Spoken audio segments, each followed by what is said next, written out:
Hey everybody, Stephen Cox from Cox's Harley-Davidson here, coming back at you as promised. We've got this Saturday, May 25th, full of fun and activities for you. Everything has come together.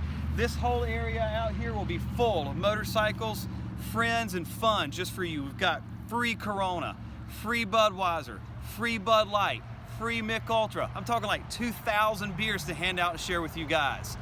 From 10 to 12, come and meet Chris Kelly and Biggie from Rock 92. Then from 11:30 to 1, we've got Carney Law Firm sponsoring our bike games. There's a $250 prize for the winners of each game. We got Fat Cat from 104.1 WTQR here from 12 to 2. Gypsy Danger, kick-ass bluegrass band from 1 to 3. Throw Axes with Epic Axe out of Raleigh. They're bringing their mobile unit 1 p.m. to 4 p.m. We've got a $500 gift card giveaway at 4:30 just for showing up. Meet the Carney Law Firm girls and get lots of swag from them.